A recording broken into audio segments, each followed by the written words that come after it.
It was one of those mornings when the sky looks heavy, like it's carrying the weight of people's forgotten prayers. I remember pulling that old wool coat tighter, its collar frayed and smelling faintly of dust and loneliness. My shoes, if you could even call them that, were cracked at the soles, and every step sent a chill through my bones. I sat down on the corner bench near the bus stop on West Harrison Street, the same one where I used to wait for the school bus almost 50 years ago. But that morning, I wasn't a man waiting for a ride. I was a test in disguise. I had everything a man could dream of: money, power, my name printed on glass buildings downtown. Yet, inside, I felt hollow. Something about growing older makes you see through your own success. I wanted to know, just once, if anyone would look at me and see a soul instead of a problem. So, I put on the clothes of a beggar and left my mansion before sunrise. No driver, no assistant, no watch. Just me and the truth. Before I tell you what happened, I want to say something from the bottom of my heart. I pray that God blesses you with His endless love, filling your days with health, peace, joy, and faith. Never lose your faith in Him, because He never leaves us. His love is eternal and infinite. And if you're here listening to my story, please, take a moment to like this video and subscribe to the channel. It helps me a lot, thank you. Now, let's continue. The bus stop was nearly empty, except for a small figure standing across the street. She couldn't have been more than 12, wearing a pink jacket a size too big and holding a paper cup like it was treasure. The wind whipped through her curls, but her smile didn't flinch. I lowered my head, stretching out my hand, hoping she'd notice the shaking in it wasn't entirely from the cold. People passed by quickly, eyes forward, pretending not to see me. That's the way it goes in big cities. Everyone has their own storm to fight. I mumbled something, half to myself, half to God. Just one person, just one who'll stop. And then I heard the sound of small shoes tapping against the concrete. She came up to me like I wasn't invisible. Her eyes were deep brown, curious but not afraid. "Sir, are you okay?"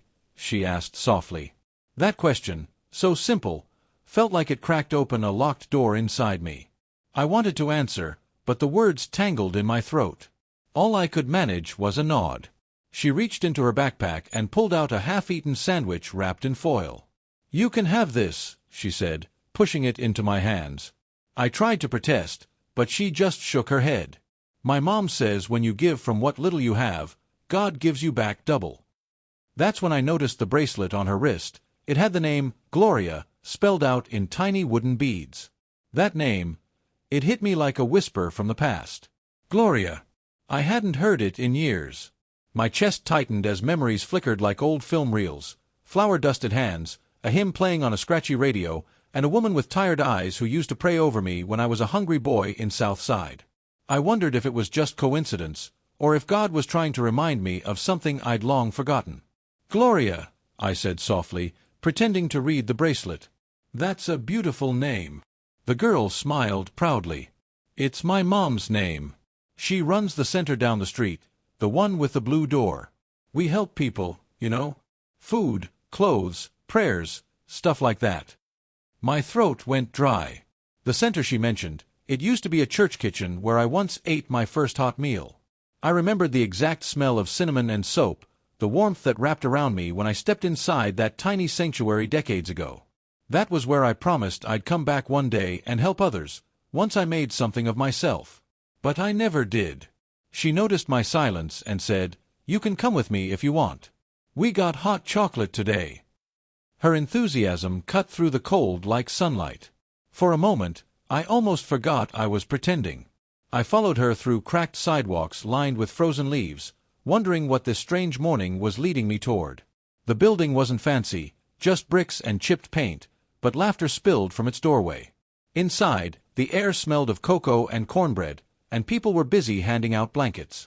A volunteer smiled at me, and it struck me that nobody there looked away. No one saw a beggar. They saw a man. Maya, that was her name, ran up to a woman stirring soup in a big pot. "Mama, look who I found."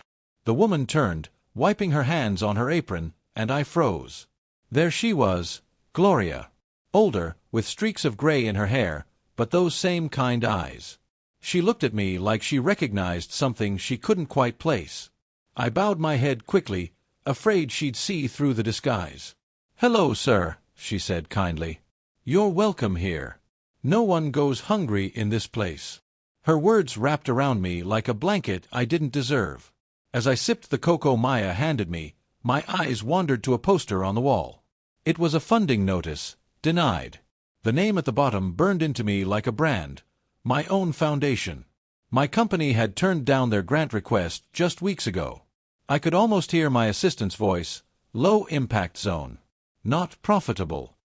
The irony nearly knocked the breath out of me.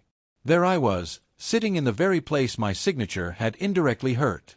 A little girl had given me food from her lunchbox, and I'd taken from her community without even knowing it. My heart pounded, shame rising like a tide I couldn't stop. I looked at Maya's mother, still ladling soup with a tired smile, and felt a pull so strong it was almost holy. Maybe God had brought me here, not to test them, but to test me. I couldn't shake the thought that this wasn't coincidence. It was mercy in disguise. Gloria noticed my trembling hands. "You okay, sir? Do you need to rest?" I swallowed hard, fighting the urge to tell her everything right there. But something inside whispered, "Not yet. Watch. Listen." She asked Maya to hand out napkins to the guests, and I watched her go, skipping between tables like a little beam of light in a room full of shadows. People greeted her by name. They loved her. It wasn't the kind of love money buys. It was the kind that heals. As I sat there, a strange mix of guilt and gratitude tangled inside me. I thought about the promises I'd broken, the kind made on your knees in a church pew when you're still young enough to think faith is simple. And I realized this moment wasn't about disguise or humility. It was about redemption. I had come there to see how the world treated the poor. Instead, I saw how the poor treated the world, with kindness, with patience, with faith. And that, somehow, was harder to face than any cruelty. Outside, the wind picked up again, rattling the windows. Gloria came and placed a hand on my shoulder, gentle but firm. "You look like you've been carrying something heavy," she said.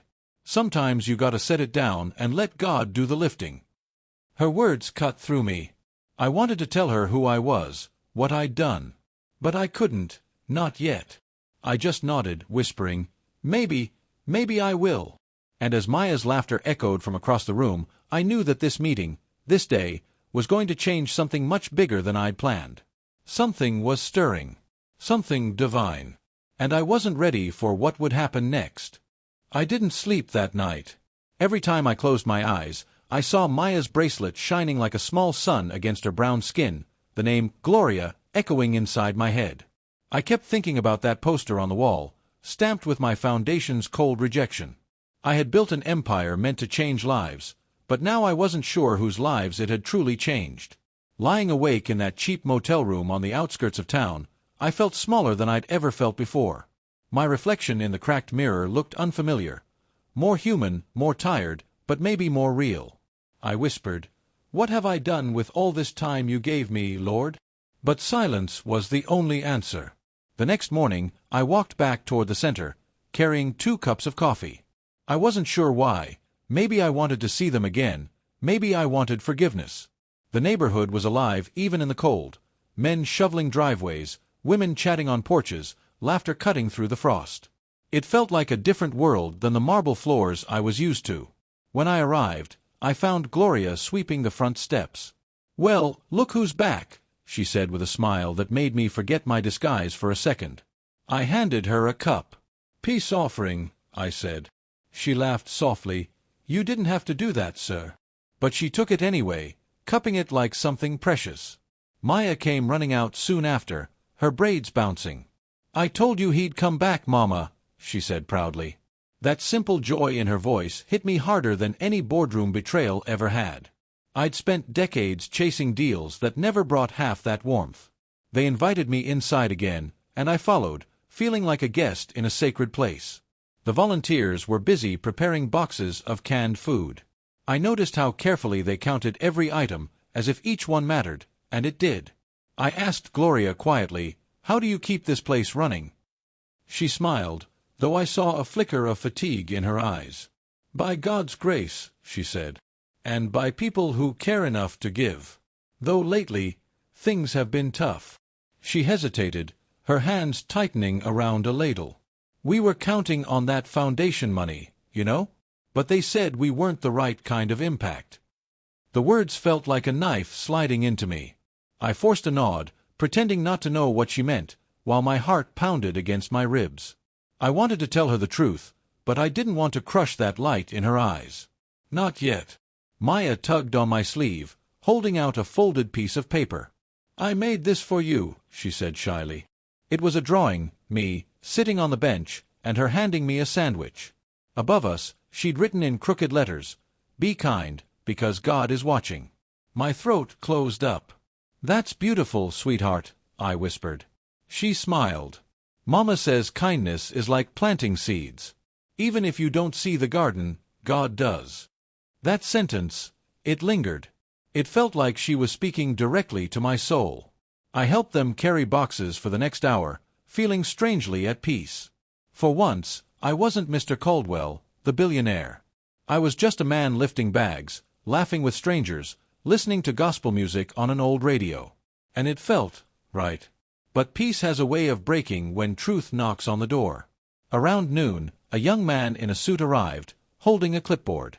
I recognized him instantly, Ethan, my junior executive. He didn't recognize me, of course. "I'm here about your funding application," he said briskly to Gloria. "I'm afraid the board has finalized its decision." Gloria's smile faltered, but she stayed calm. "We understand. Thank you for your time." Ethan barely looked at her as he left. I watched him drive away in his new company car, my company car. The hypocrisy of it burned in my chest. Gloria sighed, turning back inside. "God will provide," she murmured. "He always does." I wanted to scream, "He did," but I took it away. Yet I stayed silent, ashamed. Later that afternoon, as I helped fix a broken shelf, Gloria sat beside me. "You know," she said, "I used to tell my daughter about a boy I helped years ago. He was poor, scared, but so full of dreams. I used to wonder what happened to him." I froze, my heart stumbling over every beat. "His name was Samuel," she added softly. I nearly dropped the hammer. That was me. She was talking about me. She smiled faintly, lost in memory. I remember how he promised he'd come back one day to help others the way he was helped. I still pray he kept that promise. Her words hit like thunder in my chest.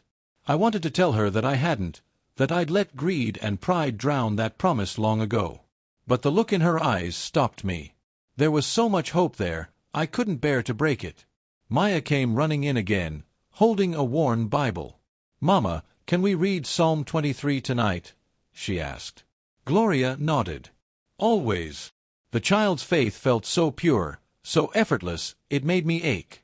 As the day turned to dusk, I helped them lock up. Gloria handed me a small bag with bread and apples. "Just in case you need it later," she said. I wanted to tell her I didn't need it, that I could buy 1,000 loaves if I wanted, but the truth felt meaningless. So I just said, "Thank you, Gloria." She smiled again, that gentle, knowing smile. "You remind me of someone I once knew. Someone who carried a heavy heart but didn't know how to set it down." Her words followed me all the way back to the motel, where I sat staring at that bag of bread on the table. My disguise was crumpled beside it. I thought about taking it off for good, but something in me whispered, "Not yet. There's more to learn." I opened the Bible Maya had given me. It was small, torn at the edges, but inside was a note written in a child's hand. "If you feel lost, read Luke 15. I did. The story of the prodigal son. The son who came home. And that night, for the first time in years, I prayed. Not for success. Not for forgiveness even. I prayed for courage, the courage to face the truth. Because I could feel it coming. The moment when I'd have to tell them who I really was. And when I did, everything would change. The next morning, I walked the same cracked sidewalk that led to the center. The city was quieter, heavy with the kind of cold that seems to listen.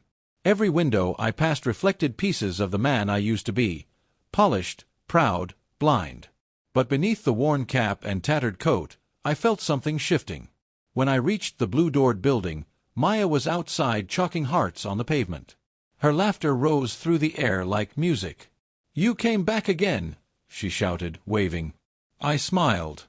"Couldn't stay away from your hot chocolate." She giggled. "Mama says you're a good man. I think you just look tired." That honesty pierced deeper than any insult could have. Inside, the smell of cornbread and cinnamon wrapped around me like memory. Gloria was in the kitchen, humming a hymn I hadn't heard in decades. The sound stopped me in my tracks. It was the same melody she used to sing when I was that lost boy sitting at her kitchen table. "Jesus, keep me near the cross." I stood there, trembling. Each note was a ghost of who I'd been. She turned, catching my stare. "You all right, sir?" she asked gently. I forced a smile. "That song, it's beautiful." She nodded. "It's my mother's favorite. She used to sing it to the kids we helped." Then she looked at me for a long second, like she was seeing past the dirt on my face. Later that day, as the volunteers left, Gloria invited me to stay for supper. We sat at the small wooden table with mismatched plates. Maya bowed her head to pray before eating, her voice steady, innocent. "Dear Lord, thank you for sending this man to us. Bless him like you blessed us." The words nearly broke me. Bless him like you blessed us. If she only knew. After dinner, Maya brought a small photo album and set it on the table. "Wanna see my family?" she asked. I nodded, pretending calm. She flipped through pages, birthdays, church picnics, school recitals. Then she stopped on a faded photo of a younger Gloria standing beside an old church van. In her arms was a thin boy with two big eyes and dirt on his cheeks. I felt the world tilt. My breath caught. That was me. "That's my mama when she was younger," Maya said proudly. "She helped lots of kids. This one," she pointed at me in the photo, "she said he was special. She said he was gonna do great things one day." The room blurred. My hands shook. I closed the album gently, afraid the air itself would shatter. She told you that?" I whispered. Maya nodded. "Yeah. She said he promised to come back one day and help people like us. She still prays for him." I couldn't speak. The promise I'd buried under years of greed had found its way back through the lips of a 12-year-old girl.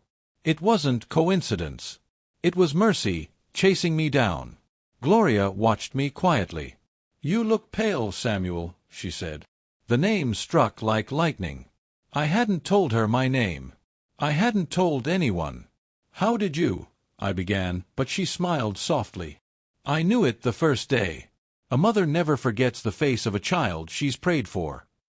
I dropped my head into my hands. Tears I didn't know I had left spilled out.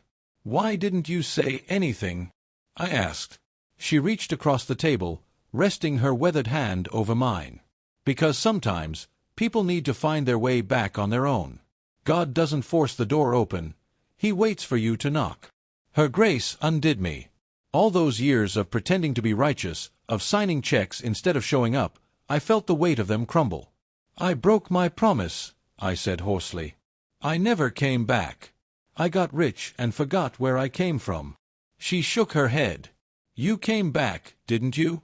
Maybe not how you planned, but you're here. And that's what matters." Maya climbed onto her mother's lap, watching me with those bright eyes. "See, Mama. I told you he was good." I laughed through the tears. "You're something else, kid." Gloria smiled. "She's got faith that moves mountains. I think God sent her to remind you who you were." For a while, none of us spoke. The only sound was the hum of the old heater and the quiet rhythm of Maya's pencil scratching as she drew on the back of an envelope. When she was done, she held it up. "This is us," she said. 3 stick figures under a big heart. I looked at the picture and something inside me settled. For the first time in decades, I felt peace, real peace. But peace doesn't erase consequences. It just gives you courage to face them. And I knew there was one more truth waiting in the shadows. As I walked home that night, the city lights blurred through the tears still drying on my face. I thought about what Gloria had said, about God waiting for you to knock. Maybe I had finally knocked. But when I got back to my motel, there was a message on my phone from my assistant. "Mr. Caldwell," it began, "the board approved the closure of 3 more community centers, including the one on West Harrison. You made the right call. My stomach turned cold. They were shutting her center down. I stared at the screen, the words pulsing like a heartbeat. Suddenly, the photo of Maya's drawing felt heavier in my pocket. I sank into the chair, gripping it tight. This wasn't a test anymore. It was a reckoning.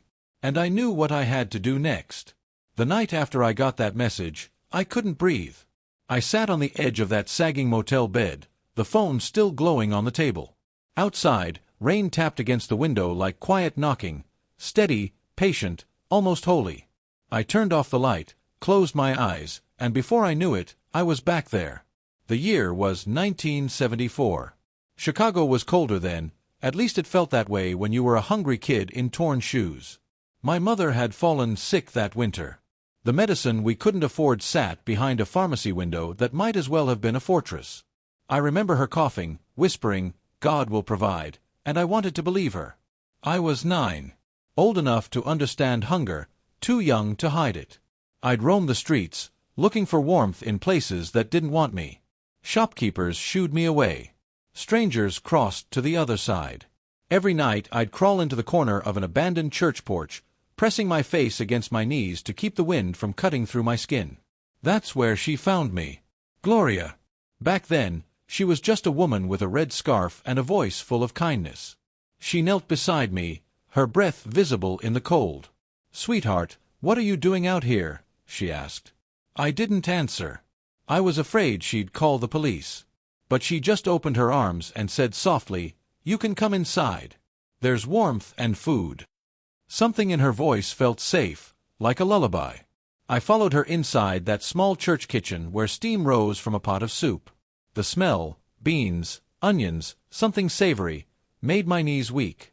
I ate 3 bowls before she laughed and said, "Slow down, little man, the food's not running away." She introduced herself as Sister Gloria. "You got a name, sweetheart?" she asked. I hesitated.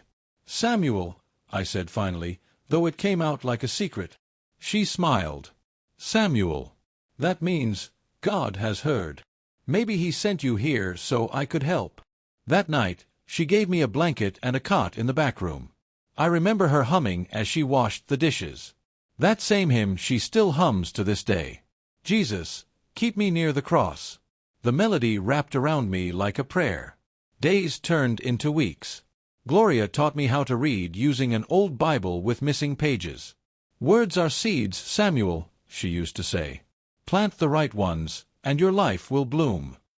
I believed her. She made me believe that kindness could rebuild broken things. Every morning, I'd help her hand out food to families who had even less than we did.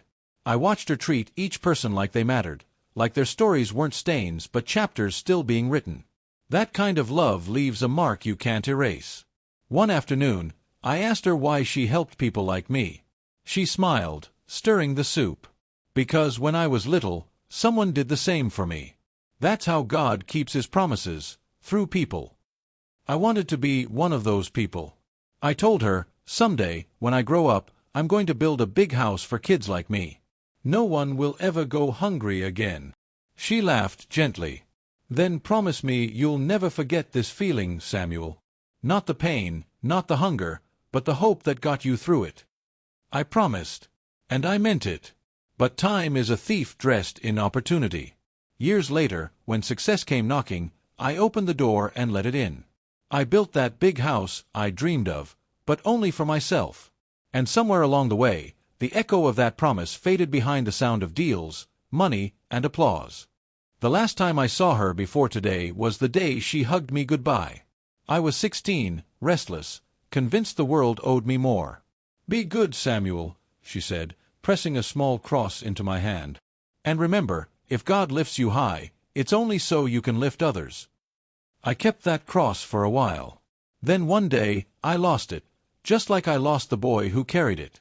The rain outside the motel thickened into a storm, and I woke with a start. My face was wet, but not from the rain.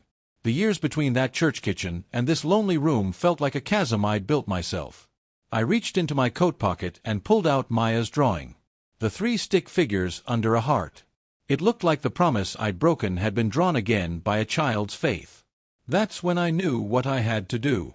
Not tomorrow. Not next week. I packed my things, grabbed my phone, and called my attorney.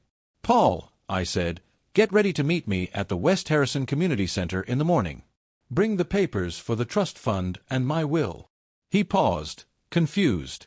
Sir, are you? Just do it, I interrupted. And cancel the closure. Effective immediately. He didn't argue. Maybe he heard something in my voice that told him this wasn't business, it was redemption. As I hung up, I whispered a prayer I hadn't said in decades. Lord, if you still hear me, let me make it right. I lay back, staring at the ceiling, feeling both terrified and free. For the first time in my life, I wasn't chasing profit. I was chasing peace. But deep down, I knew peace always comes with a price. And by morning, I'd have to pay it. Dawn crept over Chicago like a quiet apology. The city shimmered in a pale gold mist, the kind that softens the edges of things. I walked those same cracked sidewalks with a new purpose. My disguise still hung on me, but it felt different now. Not a test, not a costume, but a reminder of the man I'd once been, and the one I was trying to become again. The blue door of the community center stood ahead, bright against the gray morning. I could already hear the laughter, the hum of voices, the clatter of pans. It was alive, even in scarcity. I paused before stepping inside, whispering under my breath, "Let me serve, not be seen." Gloria was there, setting up folding tables, her sleeves rolled up, her face lined with the kind of beauty that only kindness carves. Maya ran toward me the second she saw me. "You came back again. Mama says you might be an angel," she said. I laughed softly. "An angel? No, sweetheart. I think I'm the one who needed saving." The smell of pancakes filled the air, mingling with the crisp bite of winter. Volunteers passed out plates to a long line that stretched out the door. Families, workers, elders, all waiting, all grateful. I rolled up my sleeves and joined in, scooping eggs, stacking toast, handing out smiles that felt more real than any corporate speech I'd ever given. Every face told a story. A mother whispering encouragement to her son before school. An old man clutching his cane but standing tall as he thanked Gloria for the meal. A young girl reading from a tattered Bible to her little brother, her voice full of grace. Each moment felt holy, alive with quiet miracles. I caught Gloria's eye across the room. She nodded approvingly, like a teacher proud of her student finally learning the lesson. "You fit right in," she said when I brought another tray to the table. "It suits you, this kind of work." I smiled. "Feels like coming home." After breakfast, she led a short prayer circle. The chairs formed a rough circle in the hall, hands linked, heads bowed. Gloria's voice was steady. "Lord, we thank you for providing even when the cupboards are empty. Teach us to see abundance not in what we hold, but in what we share." Her words broke something open in me. I'd spent my life counting abundance in numbers, not blessings. And here, among chipped tables and worn coats, I saw wealth more radiant than gold. When the prayer ended, a teenage boy spoke up. "Miss Gloria," he said, "Mama lost her job last week. I was thinking maybe we could sell cookies again, like last Christmas." Gloria smiled. "You just reminded us all that hope doesn't cost a dime." Everyone chuckled softly, but I saw it, the quiet exhaustion beneath her smile, the worry she tried to hide. The pantry shelves behind her were half empty. The center was holding on by threads of faith. I walked to the back room and called my attorney. "Paul," I said, "make the first transfer today. $500,000 to the Harrison Outreach Center under the name Project Grace. Tell no one it's from me." He hesitated. "Are you sure?" I looked out at Maya dancing near the tables, her joy unshaken. "More sure than I've ever been." When I hung up, I turned back to Gloria. "Looks like someone's been watching over you," I said quietly. She chuckled. "He always does." That afternoon, the church choir from a few blocks over arrived. They started singing hymns as people packed groceries into paper bags. "Great is thy faithfulness," the voices rang. I felt my throat tighten. There was something sacred about watching people sing through struggle. Maya ran up holding a jar full of coins. "We're collecting for people who can't afford their heating bills," she said proudly.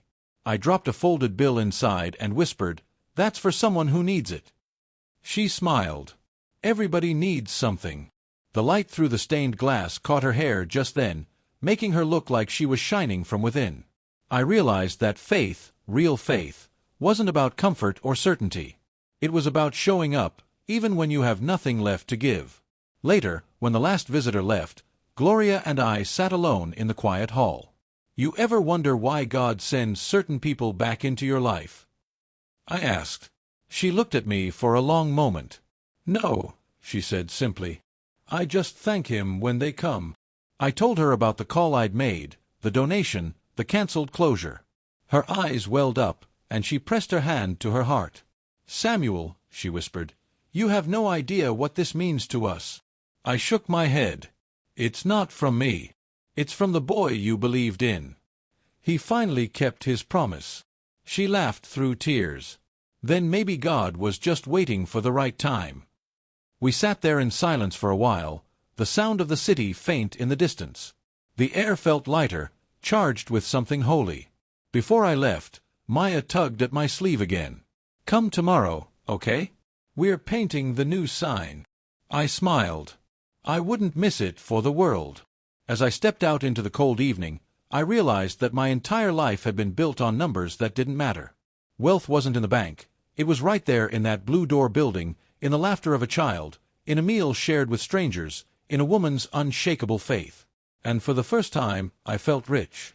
Truly rich. But fate wasn't done with me yet. There was another truth waiting, one that would break my heart and heal it all at once. The next morning, the sun rose sharp and cold, slicing through the city's gray breath. I stopped at a corner bakery and bought 3 muffins, blueberry, Gloria's favorite, or at least that's what Maya had told me the day before. As I walked toward the center, I caught sight of my reflection in a shop window. Same old coat, same tired eyes, but something softer there now, something that looked a lot like peace. When I arrived, the center was buzzing. Volunteers were setting up tables, and Maya was painting a wooden sign outside that read, Grace lives here. I smiled as I watched her trace each letter with care, her little hands steady and proud. You like it? She asked. It's perfect, I said. You know, that's exactly what this place is, Grace.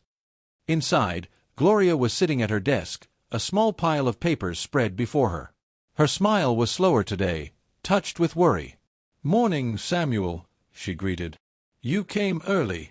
I brought muffins, I said, placing the bag on the desk. But her attention was fixed on the envelope in her hands. She sighed and looked up at me. Hospital bills, she murmured. They never stop coming. I froze. Someone sick. She hesitated, her voice softening. It's me, she said finally. Nothing too serious, but the medication, she trailed off, shaking her head. It's gotten too expensive. I've been stretching doses. God's been good, but, well, sometimes even faith has to wrestle with price tags. Her words hit me like a brick to the chest. My mouth went dry. What medication? I asked quietly. She reached into a drawer and pulled out a small orange bottle. The label glared back at me like an accusation. Calthera Pharmaceuticals. My company. My brand. My sin. For a long moment, the world seemed to stop. The hum of chatter in the hallway faded, replaced by a ringing in my ears. I stared at that bottle, the letters burning into my eyes. I remembered board meetings, spreadsheets, and a faceless executive saying, "We have to raise prices. Shareholders demand it." I'd nodded without hesitation. I'd signed the papers myself. My stomach twisted. "Gloria, how long?" I whispered. She smiled sadly. "About a year now. The doctors say I'll be fine if I can stay consistent with treatment. Some months are harder than others, but we manage. Maya's a good helper." I looked at her hands, steady, gentle, still serving others even while she suffered. A tear slipped down before I could stop it. "You shouldn't have to manage like this," I said. She chuckled softly. "We all have crosses to carry, Samuel. This one's just mine." Her words tore at me. I wanted to tell her everything, to confess that I was the reason her cross was heavier than it should have been. But the fear in me, the shame, held my tongue. Maya burst through the door just then, waving her paintbrush. "Mama!" The sign's done. Come see. Gloria smiled and rose, steadying herself on the edge of the desk. I watched her, noticing the faint tremor in her hand, the way she winced when she stood. They walked out together, and I sat there, staring at that orange bottle like it was alive. My reflection warped in its surface, the face of a man who had built success on the suffering of the kindest soul he'd ever known. I picked it up, feeling its weight. It was so light, and yet it carried the gravity of my guilt. My empire, my charity, my wealth, they all pointed back to this. To a choice that had stolen from the very people I claimed to help. When Gloria came back, I forced a smile. I have some connections, I said carefully. Maybe I can help with your medication costs. She laughed gently. You've already done enough, Samuel. The Lord will provide. Her faith humbled me. He already did, I murmured, but she didn't hear. That night, I couldn't eat. I walked through the city streets, passing the glowing towers with my name etched on their walls. Each letter felt heavier now. Caldwell. A monument to ambition without compassion. I ended up at a park bench near the river, the same spot where, years ago, I'd signed my company's first big deal. The irony stung. Back then, I thought success meant never worrying again. But I'd forgotten that real success doesn't come from taking, it comes from healing. I pulled out my phone and called Paul again. I want you to do something, I said. Start a fund. Anonymous. It'll cover medical expenses for anyone in this city who can't afford treatment from our company's products. And find out every patient who's been denied help. He was silent for a long moment. That's a lot of money, sir. Then it's about time I spent it right. The next day, I went back to the center, determined to tell Gloria the truth. But when I arrived, Maya was sitting on the steps, her face pale. Mama's resting, she said softly. She got dizzy this morning. I rushed inside. Gloria was lying on the couch, her breathing shallow. It's okay, she whispered, trying to smile. It happens sometimes. She tried to sit up, but I gently placed a hand on her shoulder. Don't, I said. You don't have to pretend. Tears filled my eyes. Gloria, there's something I need to tell you. She looked at me with that same calm, unshakable faith. If it's about guilt, Samuel, you can lay it down. God already knows what's in your heart. I froze. She didn't know what I was going to say, but somehow she did. In that moment, forgiveness didn't sound like words. It looked like her smile, tired but full of light. I sat beside her and prayed, not for miracles, not for redemption, but for the strength to be worthy of her grace. And for the first time, I felt something shift deep inside me, a breaking that wasn't destruction, but rebirth. Sunday morning arrived wrapped in gray clouds, as if the sky itself knew something sacred was about to unfold. The air carried the scent of wet pavement and blooming faith. I walked to the center without my disguise. No more torn coat, no frayed shoes, just a simple sweater and the truth I could no longer hide. Inside, the center was buzzing. The Sunday service was about to begin, and the folding chairs filled quickly. The choir was already warming up, voices rising in imperfect harmony that somehow felt perfect. Gloria sat near the front, still pale but radiant, as if light had chosen her. Maya held her hand tightly. I stood by the door, watching the faces of people who had unknowingly changed me forever. The ones I had come to test, but who had ended up testing me. My heart beat so hard it felt like it was trying to climb out of my chest. Pastor Ray, a tall man with kind eyes, greeted me with a firm handshake. You must be Samuel, he said. Gloria's told us about you. Said you were an answer to prayer. His words stung in the best and worst way. I'm not sure I deserve that title, Pastor, I murmured. None of us do, he replied gently. That's why it's called grace. As the service began, I sat quietly in the back row, watching Gloria bow her head. The pastor spoke of forgiveness, not as an escape from guilt, but as an invitation to transformation. Confession, he said, isn't about shame. It's about light. The moment you speak truth, darkness loses its grip. His words felt like they were meant only for me. I couldn't hold it in any longer. I stood up. The creak of my chair echoed louder than I expected. Heads turned. The pastor paused mid-sermon. "I need to say something," I said, my voice trembling. Every eye in the room found me. "Please, just give me a moment." I walked slowly to the front. The weight of every lie, every silence, pressed on my shoulders. Gloria's eyes widened as I approached, confusion and tenderness flickering in her gaze. Maya looked up at me, her small hand gripping her mother's. "I haven't been honest with you," I began. "When I came here, I wasn't just a man down on his luck. I was running, from myself, from my past, from what I'd become." A murmur rippled through the crowd. I took a breath and continued. "My name isn't just Samuel. It's Samuel Caldwell. I'm the owner of Calthera Industries, the company that denied this center's funding, the one that raised the price of the medication Gloria depends on." The room fell into a silence so deep I could hear my own heartbeat. Gloria's lips parted, but she didn't speak. The crowd stared, disbelief painted across their faces. I swallowed hard, my throat burning. I came here pretending to be poor, hoping to see who I was without the money. And what I found was grace. Grace in every plate served, every prayer whispered, every smile that asked for nothing in return. My voice cracked, and I realized that I've been rich in everything except what truly matters. I came here looking for answers, but you showed me God's mercy instead. I turned toward Gloria, my eyes blurring. "I hurt you without knowing. I betrayed the promise I made to you all those years ago. And if you can find it in your heart to forgive me, I promise I will spend the rest of my life making it right." Tears slid down her cheeks, but her expression was soft, almost glowing. "Samuel," she whispered, "I forgave you before you even asked. Because that's what God does. He forgave me when I didn't deserve it either." Her words hit me like sunlight after a storm. I fell to my knees right there in front of her. "I don't deserve that kind of grace," I said through tears. Pastor Ray stepped forward and placed a hand on my shoulder.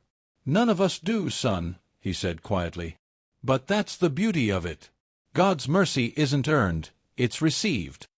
Then something happened I'll never forget. One by one, people began to stand. Some nodded. Some wept. One man came forward and hugged me. Then another. And another. Until I was surrounded by the very people my choices had once wounded, holding me up, forgiving me without condition.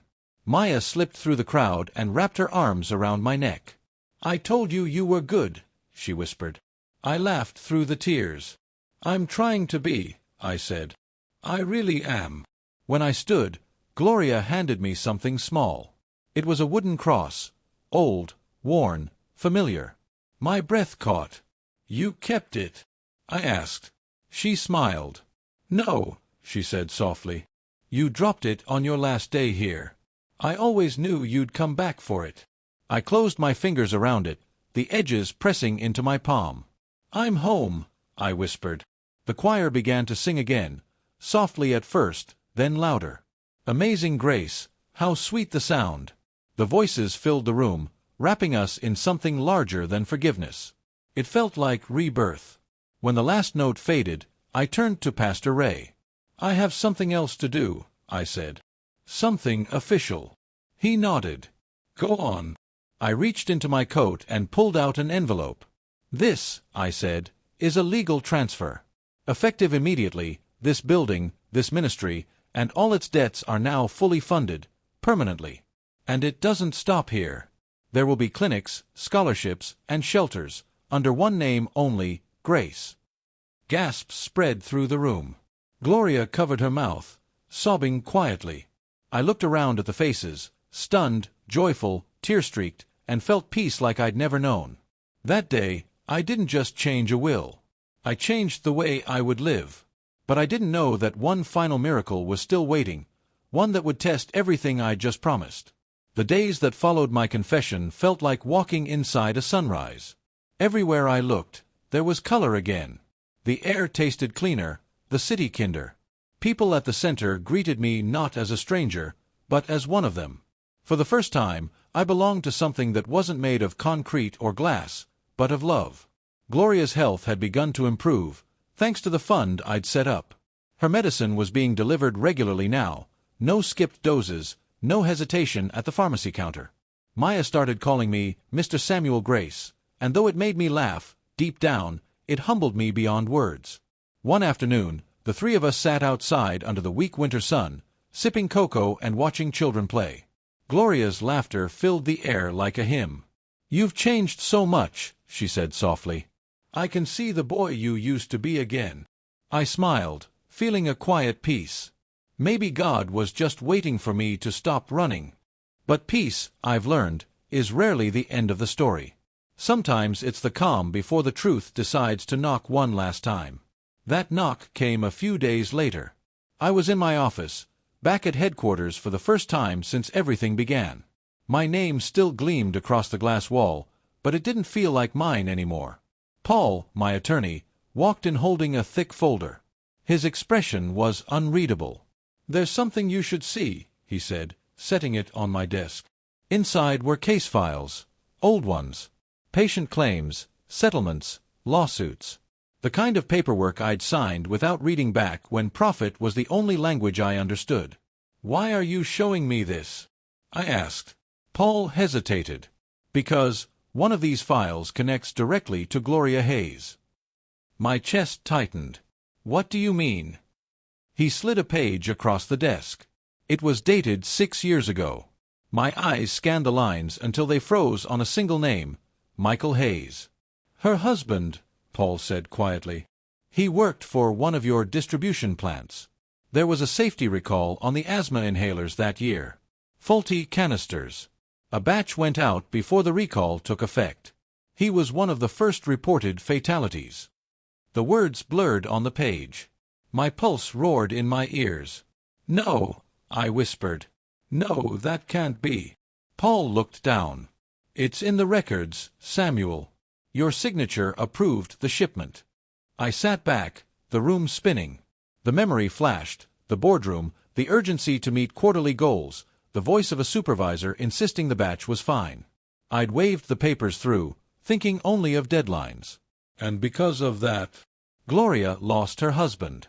The guilt struck so hard I thought my body would collapse under it. I closed the folder slowly, my hands shaking. "She doesn't know, does she?" Paul shook his head. "No." The report listed the manufacturer, not the executives. I leaned forward, pressing my forehead into my hands. "How do you tell someone that their husband died because of you, after she's forgiven you once already?" He didn't answer, because there was no answer that could make it right. That night, I couldn't sleep. I walked through the city until dawn painted the sky in faint pinks. The cross Gloria had given me was still in my pocket. I turned it over in my palm and whispered, "Lord, I can't undo this, but show me how to face it." The next morning, I went back to the center. Gloria was organizing boxes, humming softly. "Morning, Samuel," she greeted. "You look tired." "I didn't sleep," I admitted. "Can we talk somewhere private?" She nodded, concern flickering in her eyes. We sat in her small office, sunlight spilling through the window onto stacks of donation forms. My throat tightened.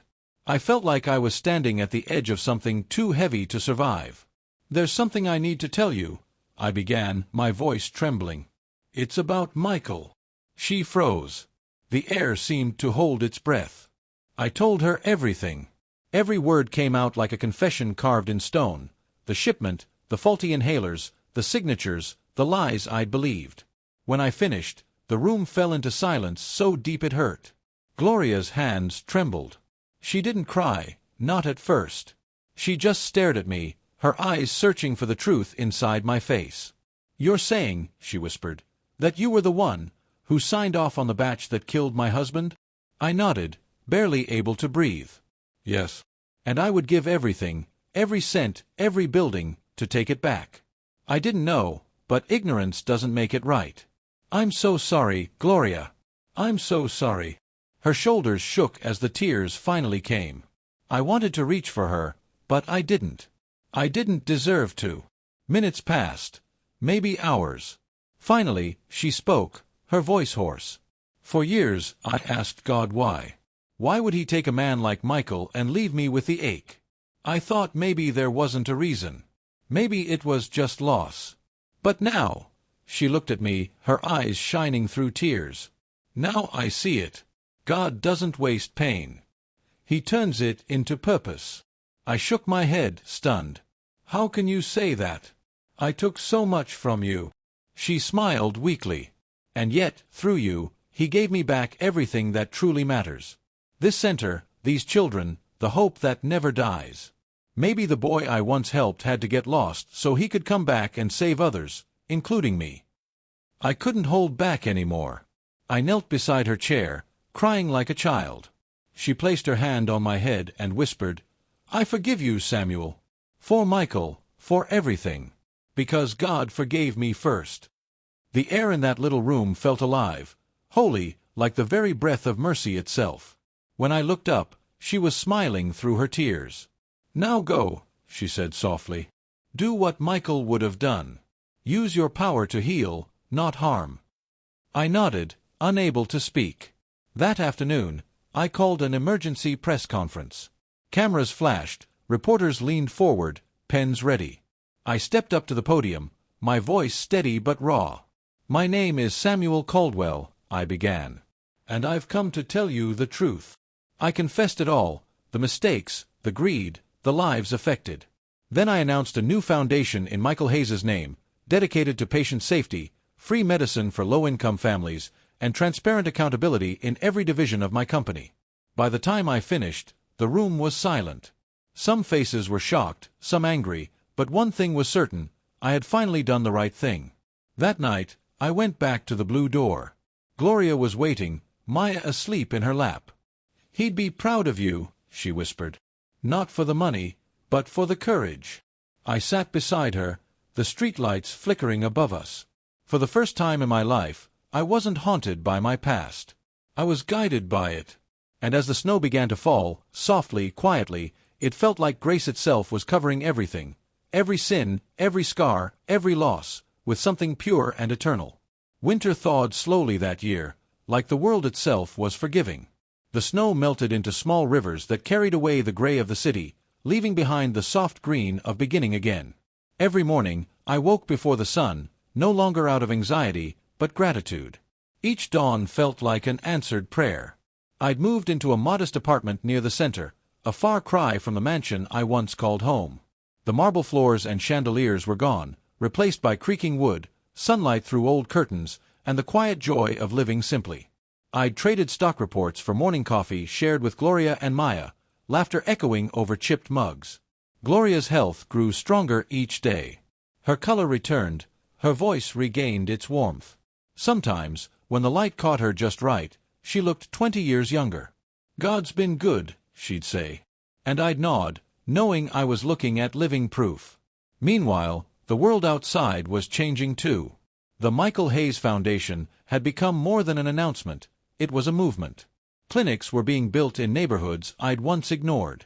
Scholarships were granted to students who'd known hunger like I once had. My company, now restructured under new leadership, pledged transparency and compassion above profit. But none of it compared to what happened at the center. That place, with its blue door and humble walls, had become a beacon. Volunteers poured in from all over the city. Former addicts, single mothers, retired teachers. They came because they'd heard about a miracle that began with a lie and ended in love. One afternoon, I stood outside that blue door watching the line of people waiting for hot meals stretch around the block. I thought of the day I first sat there pretending to be a beggar, testing the kindness of strangers. Back then, I wanted to see how people treated the poor. Now, I was the one learning how to serve them. A little boy tugged at my sleeve. "Are you the man who fixed the place?" he asked. I smiled. "No, son," I said. "God did. I just listened this time." Inside, Maya was leading a group of children in a song. Her voice was clear and sweet, the kind that carries hope through walls. Gloria stood near the door, watching her daughter with tears in her eyes. "She's got her father's heart," she whispered. "And maybe your courage." I shook my head. "No," I said softly. "Just God's mercy." Later that week, Pastor Ray invited me to speak at the Sunday service. I hesitated at first, afraid I wasn't worthy. But Gloria squeezed my hand and said, "Sometimes your story isn't for you, it's for the ones still lost." So I stood before that congregation, the same people who had once gasped when they learned who I was. "I came here wearing rags," I began, "but I was never poorer than when I was rich. I thought success was measured in dollars, but now I know it's measured in grace." I told them about the promise I'd made as a boy, the one I broke, and the one God helped me keep in the end. By the time I finished, there wasn't a dry eye in the room. Pastor Ray laid a hand on my shoulder and said, "Welcome home, Samuel. You've finally found your purpose." In that moment, I realized that redemption doesn't erase the past, it redeems it. Every failure, every sin, every regret becomes the soil where new blessings grow. A few weeks later, Gloria called me outside one morning. "We've got something for you," she said, smiling. Maya ran up holding a small wooden sign. Painted across it were the words, "Grace House, where second chances begin." I felt my throat tighten. "You named it after the project?" I asked. Gloria shook her head. "No," she said. "We named it after what saved us all." As we hung the sign above the door, the sun broke through the clouds. Light spilled across the street, touching every face gathered there. It felt like the world itself was breathing again. That night, after everyone left, I sat alone in the quiet hall. The smell of soup still lingered, mingling with the faint echo of laughter. I looked at the cross hanging above the door, simple wood, chipped at the corners, and whispered, "Thank you. For the pain that became purpose. For the guilt that turned into grace. For the strangers who became family. And for a little girl with a pink jacket and a paper cup who once stopped to help a man she didn't know. Because of her, I'd finally remembered who I was. Because of her, I'd finally come home. But there was still one thing left to do, the final act of a promise long overdue. And it would change how I'd be remembered forever." Spring came early that year, as if even nature wanted to hurry toward renewal. The city was dressed in sunlight and magnolia blossoms, and the blue door of Grace House gleamed like it had been painted by heaven itself. Every time I walked through it, I felt the same quiet awe, a reminder that mercy can rebuild even the ruins of a man's life. The center thrived. The kitchen buzzed with laughter, the classrooms filled with voices learning, praying, growing. People came from miles away to volunteer. Some came broken, all left lighter. It was no longer just a shelter, it was a heartbeat, a promise made flesh. But deep down, I knew time was catching up to me. The doctors called it a heart condition. I called it God's whisper, a reminder that even redemption has a clock. I didn't tell Gloria or Maya right away. I didn't want to burden them. Instead, I spent my days working harder than ever, setting up the final trusts, overseeing the new clinics, and personally visiting every site that bore the name Grace. I wanted to see it all bloom before I left this earth. One evening, as the sunset spilled across the windows, I sat at my desk with pen in hand and a blank sheet of paper before me. I'd written countless documents in my life, contracts, deals, wills, but this one was different. This one wasn't about money. It was about meaning. At the top, I wrote, "To Maya and to every soul who ever believed that kindness still matters." Then I began. If you're reading this, I've gone home, not to the mansion where I once lived, but to the real one, where walls are made of light and doors never close. Don't mourn me. Celebrate the mercy that gave me a second chance. Remember this, the richest man is not the one who has the most, but the one who gives the most joy. If you ever wonder what to do in this world, choose love. It's the only currency that never loses value. I built buildings. But you, Maya, you built people. Keep doing that. You have your father's heart and your mother's grace. The world will need both. And if you ever doubt your worth, look at that blue door and remember, it opened because you did. When I finished, I folded the letter and sealed it in an envelope marked for Maya, when the time comes. Then I called Paul, my attorney. "It's time," I said. "I want the will finalized." He came the next morning. We met in Gloria's office, where sunlight streamed across the floor like threads of gold. "Everything goes to the foundation," I said. "Every property, every share. The staff will manage it under Gloria's direction. And when Maya turns 21, she'll inherit my personal trust, but she won't find wealth there. Only one thing. Paul raised an eyebrow. "And what's that?" "A small cross," I said, smiling. "The one that started all of this." He nodded, tears glinting in his eyes. "It's done." That night, we held a service of Thanksgiving at Grace House. The whole neighborhood came. Children sang. The choir's voices rose like the sound of wings. And as I looked around that crowded hall, faces shining, candles flickering, I realized that the boy who once begged for food had finally kept his promise. After everyone left, I lingered for a moment, listening to the quiet hum of the building. Gloria came up beside me. "You did it, Samuel," she said softly. "You changed the ending." I smiled. "No," I whispered. "God did." She touched my arm gently. "You should rest now." I nodded, feeling the weight of peace settle over me like a warm blanket. "I think I finally can." A few weeks later, on a bright Sunday morning, I slipped away in my sleep. No struggle, no pain. Just the steady rhythm of a heart finally at ease. The news spread quickly, and on the day of my memorial, hundreds gathered outside the blue door. Gloria stood beside Maya, holding the letter I'd left behind. The choir sang Amazing Grace, and when the song ended, Maya stepped forward, her voice trembling but strong. "He once told me that wealth isn't what you keep, it's what you give. So we'll keep giving. That's what Mr. Samuel would want." The crowd applauded softly. Some cried. Some prayed. And above them, the sign of Grace House glowed in the sunlight, the letters gleaming as if touched by heaven. In that moment, even the wind seemed to whisper, "Not sorrow, peace." Because the man the world once called a billionaire had left behind something no fortune could measure. Faith restored, lives mended, and a legacy carved not in marble, but in mercy. And on the desk inside, under a framed photo of a little girl with a pink jacket and a paper cup, rested the wooden cross, simple, worn, eternal. It stood as proof that even the richest hearts can be reborn. And that love, when given freely, never dies. The story you just heard isn't just about a man who dressed up as a beggar. It's about each of us, at some point, forgetting what really matters, and having the chance to start over. Samuel Caldwell discovered too late that life's greatest treasure is not in vaults or bank accounts. It's in people. In simple gestures. In outstretched hands.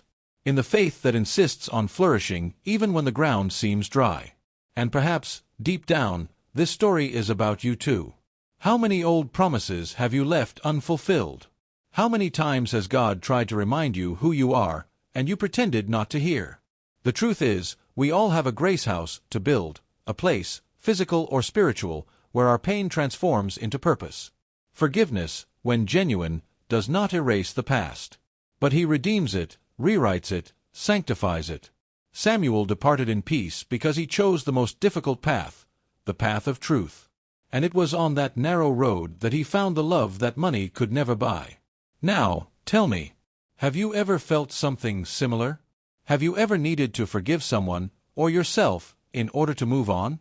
What would you do if you discovered that there's still time to change the ending of your own story? Think about it. And if this message touched your heart, don't put it off. Like this video, share it with someone who needs to hear it, and subscribe to the channel to continue receiving soul-warming stories. And may God bless your life with the same grace that transformed Samuel's. May He grant you peace, health, courage, and a heart always ready to start over. Because, in the end, that's what love does. He starts again. Always.